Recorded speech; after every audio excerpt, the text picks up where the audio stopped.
All right, I'm sorry. I'm really on a serious note. I ask for mechila. I apologize. All right, let's begin. So we are picking up Emir Hashem on Lamed Aleph Mubez 31b, and we are picking up. Good. Benasat Lamasech no. Aniya Isha. Perfect. Aniya Isha. So we are 2 dots, which are 2, 4, 6, 8, 10, 12, 14, 16, 17 lines up from the bottom. Aniya Isha Anitzaves Imacha Bazeh. Arushim Alevi. So we'll say, so remember again, fast forwarding a little bit. So now Chana's had a child. His name is Shmuel. And now she comes back to the Mishkan with little Shmuel. Well, little Shmuel. Which Shmuel sounds like a storybook. Right, with Shmuel. And she comes over to Eli and she says to Eli, I am the woman who was standing with you. So she identifies herself to Eli as that it was me who was here, a little while ago. From here you see that halacha l'maisa, you're not allowed to sit within 4 amos of someone who is davening. So the idea over here is that she's saying to Eli, I am the woman who is standing along with you. Now it's interesting. Why was Eli standing? Eli was standing because Chana was davening. So therefore, again, she identifies it as I was standing along with you, but in reality, he was standing next to her because she was davening. So from here you see that halacha l'maisa, you can't go ahead and stand. You can't sit in the presence of someone who is davening. Okay, so by the way, okay, fine. Elanar hazeh palati. I davened for this child. Rabbi Lazar, Shmuel mora halacha lefnei Rabbi Hoya. This is very interesting. Gemara. Shmuel paskined halacha in front of his Rebbe. Now, what does this mean? So one is not allowed to paskin halacha in the presence of his Rebbe because, first of all, it's disrespectful.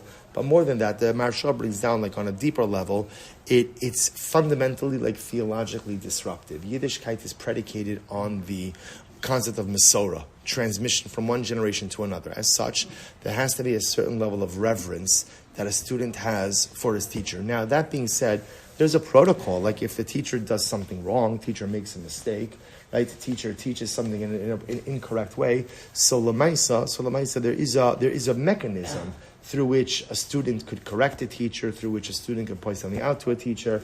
But lamaisa, a student is not supposed to paskin halacha in front of his Rebbe. So now the Gemara says Shmuel paskin halacha in front of Eli. What happened? So the Gemara says Shneimar vayishchatu esapar vayaviu esanar el Eli. So the pasuk says, so they shechted the par, they shechted the cow, and they brought the cow and the lad Shmuel to Eli. What's the juxtaposition? Because they slaughtered the cow, they brought Shmuel to Eli. What's going on over here? Ella Amrlan Eli Karu Kohen. So I'm sorry. Amrlan Eli Karu Kohen Leisi v'lishchot. So they brought an animal to be slaughtered, a sacrificial animal, and Eli said, "Okay, get a Kohen to come and slaughter the animal." Chazinu Shmuel. So Shmuel saw that they were looking for a kohen to shech the animal. Amar lahu, lama lahu, basar kohen lemishchat, shchita bizar kshera. So Shmuel said to him, guys, what are you doing? Why are you looking for a kohen to shech the animal? After all, you're allowed to shecht a sacrifice. Even a non-kohen is allowed to shecht a sacrificial animal. So we'll say, so this is actually very important because for those of us who are not kohanim, who very much want to be kohanim, right? So when the Beis Hamikdash comes, there's a certain feeling of exclusion. The good news is, what can you do if you're not a Kohen? You could shecht. Now, I feel like it's not much of a consolation prize because that presupposes you want to start slaughtering animals, right? But Lamaisa, it's good to know. So Shmuel says, why are you looking for a Kohen? Halach Lamaisa, anyone is allowed to shecht an animal. Asiwala Kamedi Eli. So ultimately, again, they brought Shmuel before Eli. So Amarle Minalachaha. So Eli asked Shmuel, this is interesting. He says, Shmuel, how do you know that even a non-Kohen is permitted to shech the animal?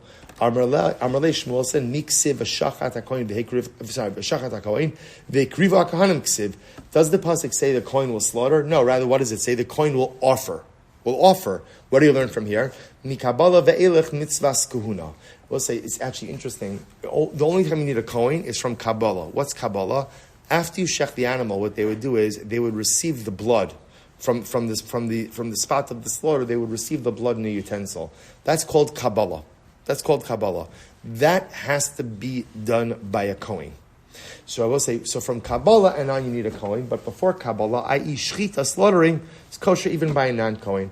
So the Gemara said, "Mikan l'shchita sheksera b'zar amalei meimer shapir kamer." So Eli said to Shmuel, "You know what? You're right. However, miu mora halacha b'fnei Rab Cha'at. But Shmuel, you paskin halacha in front of me, in front of your Rabbi, and therefore the halacha is v'chol mora halacha b'fnei Rabbo chayiv misa. Whoever paskins halacha in the presence of the Rebbe is chayiv misa." Now, he's getting nervous, all right? Now, again, remember, it doesn't mean misa in a beis din. It means misa b'dei shamayim, hands of God. It's a serious transgression. Serious transgression. So what happened? So the Gemara says, "Asya Chana v'katzavcha kamei." So Chana comes, and you can imagine, Rosie, we've gone through like the entire exhaustive story of Chana trying to go ahead and get a child, right? So Lamaisa, now she hears Eli saying that her son is liable to death at the hands of heaven. So she starts crying out. So what happens? Aniya ishani teves imacha bazeh. So Chana says, Eli, don't do this. You remember me, right? I'm the lady who was all heartbroken. I'm the one who was all heartbroken and davened for a child. You cannot take him away from me now. Amrle, this is incredible. Shafkili de'anche uba'ina rachami bi'av lecha rabba minei. So it's so fascinating. So Eli says to Chana, listen, just let the punishment come upon this child. He'll die. I'll daven for you, and you'll have a son who's even greater. That's what Eli said. So Eli said, this is incredible. Amrle el hanar hazeh hispalalti. She said, I don't want another child. I davened for this son. I davened for this son. This is the child that I want. So thank you for the offer to replace him, but no. And so once again, I will say it's also incredible that like you see over here that it's almost like the inherent maternal role is constant advocacy for a child. It's right. Isn't it interesting? Chana is like the consummate advocate. Right? So before Shmuel's even born, she's advocating for him to be born. Now again, he's a little kid. He messes up. Who comes to the rescue and the kid messes up? Mom, right? Mom comes like, Dad is often, I told you it was going to happen, right? I told you it was going to happen. Or I hope that you learned the lesson from this. And Mom is always, Mother, Ima is always there, defending, helping, advocating. Really incredible. So we'll say, so remember again, Chana, the pasuk's now, so we're jumping back. So remember again, now, this is back to the part where Chana was first davening for a child. So the pasuk says Chana was talking to her heart. Amar Belazar Mishra Yosi ben Zamra al iske liba. She was davening literally again regarding her heart. What does this mean? Amar lefanav ribono shalom kama shebarasa be'isha barasa davar achad avatala. Every part of a woman's body you created for purpose.